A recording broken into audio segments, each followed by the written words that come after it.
আসসালামু আলাইকুম, কেমন আছেন সবাই? তো আজকে হচ্ছে আমি আপনাদের সাথে এই ভিডিওতে ৩টা কেকের ডেকোরেশন শেয়ার করব। আর এই ৩টা কেকই হচ্ছে একজন নিয়েছে। এজন্য হচ্ছে যে একটু ভিডিও করলাম আরকি। আর আমি ওইরকমভাবে আলাদা, আলাদা করে ভিডিও করি নাই এই কেকগুলার। কারণ অলরেডি আমার ফোনে অনেকগুলো ভিডিও জমে গেছিল। যার জন্য ওইগুলো আপলোড করা হচ্ছিল না সময়ের জন্য। এইজন্য ভাবলাম যে আরও ভিডিও শুট করে আর কি হবে, যেহেতু আপলোড করা হচ্ছে না। আগে ওইগুলো আপলোড করে নিই, তারপরে হচ্ছে নতুন ভিডিও করব। তো এটা হচ্ছে যে আমাকে নির্দিষ্ট কোনো ডিজাইন সিলেক্ট করে দেওয়া হয় নাই। আন্টি আমাকে বলছিল আমার পছন্দ মতোই করতে, কিন্তু উনি লাভ শেপের একটা কেক রাখতে বলেছিল আর কেকগুলো যেন ফ্ল্যাট হয় এটা বলেছিল। আবার উনি একটা স্কোয়ার কেক চাচ্ছিল। তো আন্টির সাথে কথা বলার পরে বারবার অনেক কিছুই চেঞ্জ হয়েছিল। প্রথমে উনি বলছিল 4 পাউন্ড, তারপরে আবার উনি বলছে 5 পাউন্ড, তারপরে উনি আবার ক্যান্সেল করে বলে যে না 4 পাউন্ডের মধ্যে, তারপরে উনি আবার বলে যে না 5 পাউন্ডে হবে। তো একবার হচ্ছে আমি আর আন্টি ডিসিশন নেই, উনি আমাকে বলে যে 2 পাউন্ড করে 2টা কেক হবে। তারপরে উনি বলে যে 1 পাউন্ডের 2টা হবে, 2 পাউন্ডের একটা হবে। তারপরে আবার উনি বলে যে মানে আমি ওনাকে বলি, যেহেতু আন্টি উনি একটা কেক স্কোয়ার চাচ্ছিল, তাই আমি বলছিলাম যে আন্টি আমি আপনাকে একটা কেক 3 পাউন্ডে করে দিই আর একটা 1 পাউন্ডে নেন। তো এটাতে উনি একবার এগ্রি হয়, তারপরে আবার উনি এটাকে চেঞ্জ করে। তো ফাইনালি উনি হচ্ছে 5 পাউন্ড কেকই নেয়।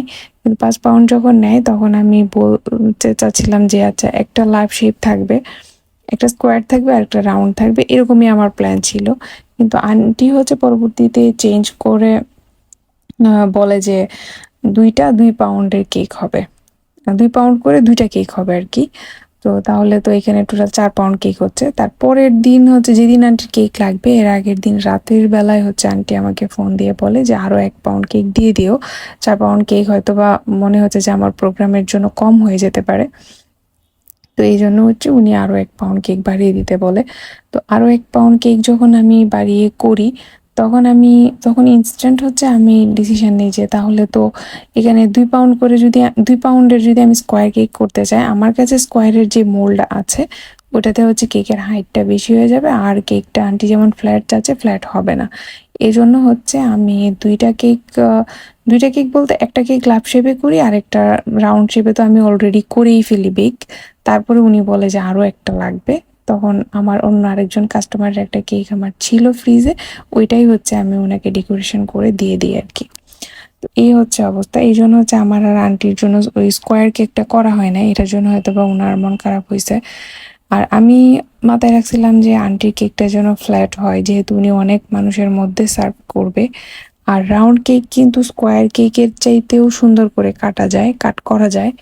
এটার একটা মানে আমি তো অনেক ভিডিওতেই দেখিয়েছি, আমার স্টুডেন্টদেরকে যে ক্লাস নেই ওইখানের একটা ভিডিওতে আমি দেখিয়েছিলাম যে কিভাবে একটা রাউন্ড কেককে আমরা সুন্দর করে কাটতে পারি। তো এখন আমার কাছে মনে হচ্ছে যে না, রাউন্ড কেক কিভাবে পারফেক্ট ভাবে কাটা যায় ওইটার একটা ভিডিও করা দরকার। আর এই তো এটা ছিল হচ্ছে লাভ শেপের কেকটা।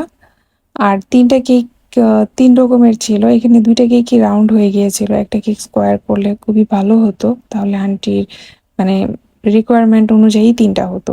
তো আপনাদের কাছে ডিজাইনগুলো কেমন লেগেছে আমাকে অবশ্যই কমেন্টস করে জানাবেন। আর থ্যাংক ইউ এতক্ষণ ভিডিওটা দেখার জন্য।